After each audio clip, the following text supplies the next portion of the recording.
The biggest traps that most people fall into when it comes to personal finance and life in general is that they do something which is called majoring in the minor. And what that means is people will focus, essentially put the majority of their focus on small things that don't matter as much. They might seem flashy, they might seem like they're helpful, or they'll win you over with a certain crowd, or you'll feel better if you have them, but they actually end up being very ineffective when it comes to saving money or investing money or having, growing your net worth or whatever it is.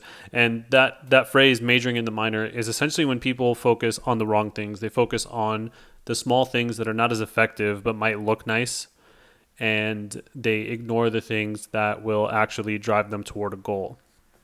And when it comes to personal finance, and I'm talking about this because I have done all of these things and learned lessons the hard way, and I still learn these lessons. It's not that I'm completely out of those habits, because I tend to, repeatedly I've improved for several months or several years of my life and then kind of fallen back into old patterns. So, excuse me. The thing is that you learn a lesson as many times as it takes. So that's why I want to talk about this. Hopefully it will help you understand some of these things and implement these changes. So from a personal finance perspective, a couple examples I can give you is, one, this is something that's bounced around a lot on the internet, but I remember seeing a poll a long time ago where somebody asked if people would rather have a perfect credit score or a large sum of money. And I think it might have been $1 million or $500,000 or something like that. And what was interesting was the vast majority of people were saying that they would rather have a perfect credit score. And I think it got a lot of votes. And the crazy thing is, even if you were to cut that down to $100,000, given today's economy and the devaluation of the dollar and whatever else, what's crazy is that most people, the vast majority of people, pick the perfect credit score. And people were defending themselves in the comments too and explaining why they picked the perfect credit score. And that's a perfect example of majoring in the minor. Now, if $100,000 seemed too low, let's say $250,000, let's say $250,000 cash. Would you rather have that? Would you rather have a perfect credit score? I think a lot of people nowadays would still go for the perfect credit score. And that's a perfect example of majoring in the minor, because we live in a time where you essentially need credit for most things, right? You need it to get a car, to get an apartment, to get a house, whatever, and to be a well-ranked, well-qualified borrower. And while those things are all good, the thing is that the credit score is a tool that has been invented relatively recently in history, whereas money in the like cash and stuff like that, essentially currency, has been around for a much longer amount of time. And people don't realize that the value of having that much cash all at once. And it might not be that they don't realize the value of the cash. It's more so that they have inflated the value of a good credit score or a perfect credit score.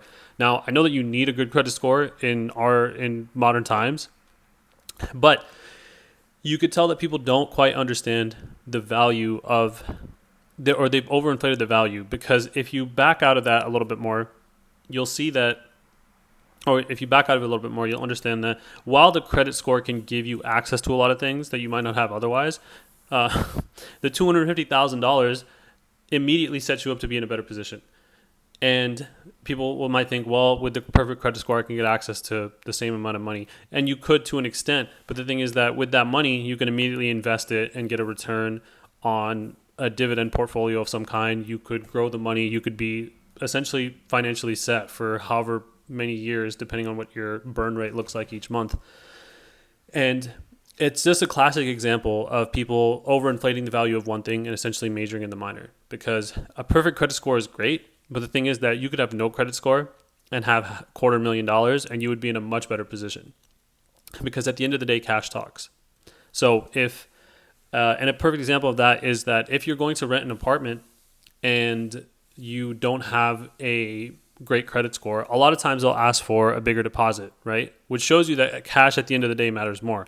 So realistically, if you were in a situation where you had the choice between the two, or even like keep your current credit score or get $250,000 or whatever it is. Um, the wise choice obviously would be to take the money every single time you want to take the money. And I think another example of this in terms of majoring in the minor, which is an insane one to me, is that when people were online talking about, would you rather have $1 million or dinner with Jay-Z? And that got memed pretty hard, but there were people who were talking about dinner with Jay-Z being more valuable than $1 million, which is an insane thing to even think that you would get more value out of one dinner with someone like him over $1 million.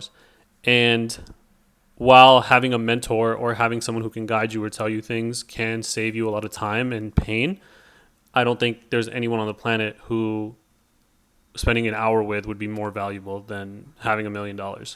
Any famous person or any rich person, no one's going to give you that amount of value or that much game in that short amount of time that you will magically come away with it with more value than $1 million. But it goes to show how people major in the minor. And I know it got memed like crazy, even to the point where the official Tidal Twitter account sent out a tweet at one point saying, take the money. So just goes to show that, people will look for when the value of something is inflated, it makes it easier for people to justify why they should take that, even if it's very obvious to a lot of other people that it's not the better choice. And in a more practical sense, when it comes to majoring in the minor, one thing that I've noticed, and I've noticed this with friends, and I've noticed it with, family and just people in general that I know, and I'm sure a lot of people do it, is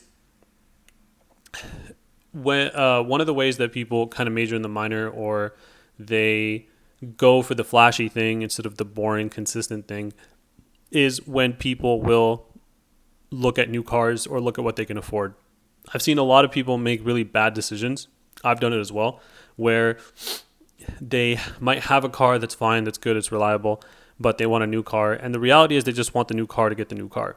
And they'll sell the car that they have, which is perfectly fine, so that they can buy something new. And it's flashy and it's cool and it's updated and has a bunch of stuff in it. And that's great. But a year from now, that car is just going to be a car.